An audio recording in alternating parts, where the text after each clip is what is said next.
Man, I was in there for almost 3 years. I made like 4 albums worth of music. And I gotta tell you, man, I hate when artists say that though, because as a fan, I'm like, well, give us the other music. well, you will. Okay. You will.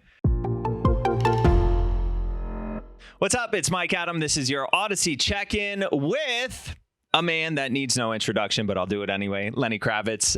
Congratulations, so much to celebrate. So maybe I'm reading too much into this, but Blue Electric Light, by any chance, is that title a little bit of a nod to the OG stage name, Romeo Blue, or? There's a little nod in that direction for sure.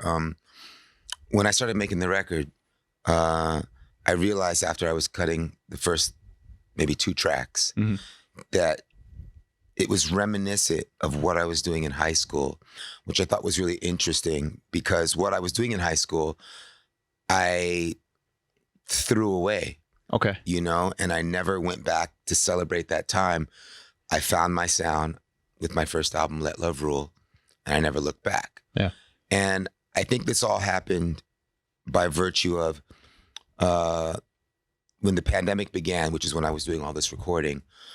I had released a book called Let Love Rule, which is about my life from birth to the first album coming out. Yeah. And in that book, I spent a lot of time exploring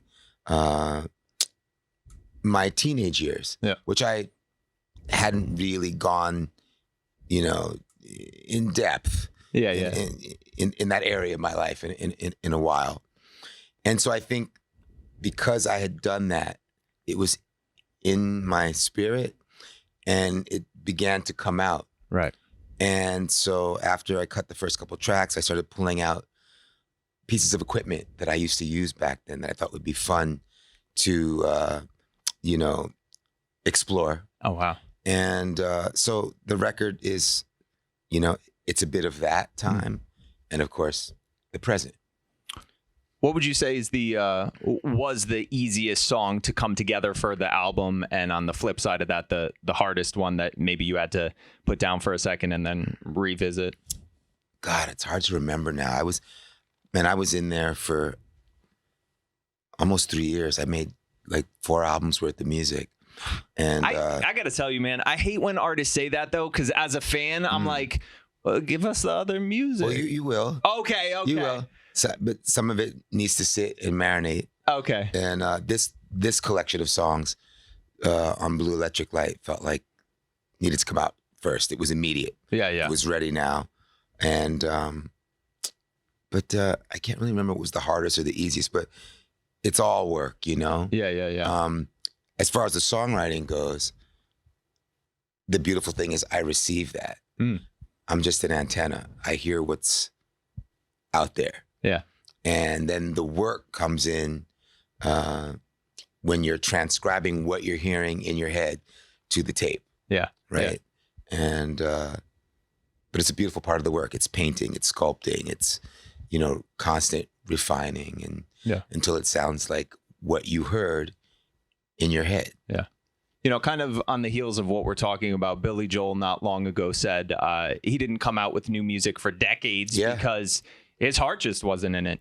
And I'm curious to know when you're feeling uninspired, when you're feeling like the well has maybe run dry, what's your tactic? Do you try to work through it or do you step back? No, you have to chill. Okay. I don't ever feel uninspired or dry. There's just breaks that need to happen where you need to have some recreation. Yeah. You know, Prince taught me a really interesting thing because he used to like to play with words. And he said, you know, the word recreation is recreation. But the way we say the word, we don't think of the words for what they are. Recreation. So you got to step away, chill, and then it comes again. I saw the video of your daughter roasting you for when you were the best. Well, oh my That was God. the best. I was dying. She should do stand up, man. She's funny. That's what I told her. Oh, I was seriously? like, you gotta do some her more, delivery, some comedy, some more comedy for the star on the Hollywood Walk of Fame. But I was thinking about it. I was like, how can Lenny get her back? I feel like you should tell us when her debut album's coming out. There's no getting her back. Oh, there isn't. Zoe is you can't touch her. She's sharp, man. She's quite amazing, and but she calls it like it is, and I love that. And, yeah, and that's the relationship we have, and that's the relationship we should have. You know, as a fellow dad, I want to know if you could think way back. Do you remember the first time she ever beat you in something, and you didn't let her win? A video game, basketball, chess. Can you remember? Video games? She always killed me when she was a kid with that. And you didn't let her win. She's better. Yeah. Yeah. You know.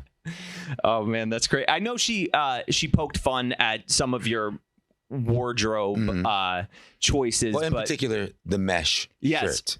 But listen, man. Which I'm not wearing today. But no. I mean, there's some little breathing. Right. You know. Depends on how the light hits. But it's, you know, I'm not wearing the mesh shirt today. Yeah. But jokes aside, you are a fashion icon. So I wanted to know. And by the way, I was feeling your look. Oh, thank you so much. My wife dresses me with the white socks, with the. Thank you. With the cargos, with the, you know, the sweater. I feel like Zoe would appreciate this. Actually, we're a fan of Big Little Lies, and my wife Sarah was like, "You look like you're right out of the." You could walk right on that beach in Northern California. Thank you. You know. Thank you. Fit right in. So I want to know, out of the younger generation, who's somebody you see and you feel like every time they hit the red carpet, they hit a home run. There's a friend of mine who he's a model and an actor, and he makes music too. His name is Alton Mason. Do you know who he is? Mm-mm. Beautiful guy, and has incredible style. Awesome. And wears clothes very well. Was there ever a trend you couldn't get down on, like something you knew was hot, but you were just like, you know, Crocs, man. They're just not my thing. They're just not my thing, man. Yeah.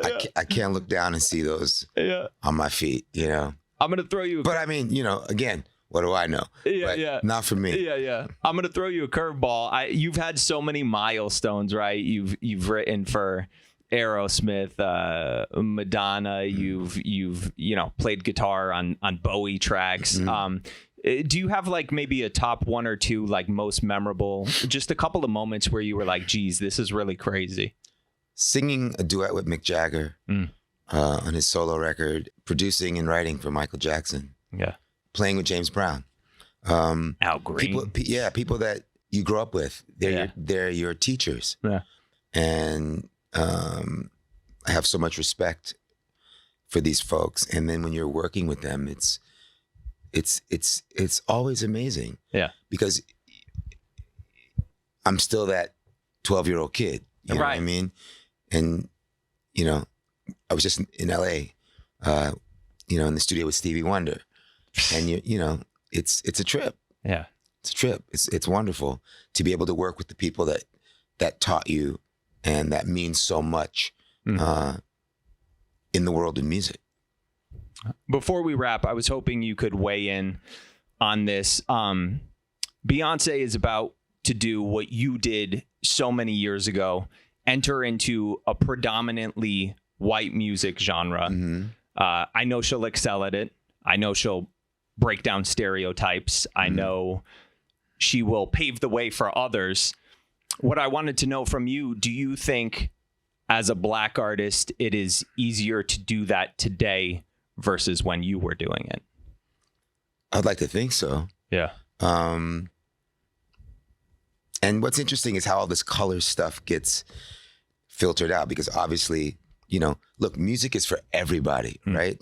There's no color when it comes to it. Now, your history is your history. Right. You know, black people invented rock and roll and had a great deal to do with country music. So it's funny when you know, I was younger and I'd be bringing these tapes to these record labels, and they say, you know, it's you know, this is a white genre, Right. and you should be doing it. I never understood it, and they had, you know, you have the people that work at the record label, A&R, artists in repertoire, Mm-hmm. and you would have your pop, which meant white, and you'd have the black side, Right. and I never understood it, but you know, everybody should be crossing the lines. Yeah. It's Yeah. beautiful, and she's killing it. Yeah. And yes, boundaries are always being, you know, walls are always being moved. Lenny, congratulations on everything. I'm Thank so you. glad. As a lifelong fan, you know, this is really my honor, so I appreciate it. I really appreciate that, brother.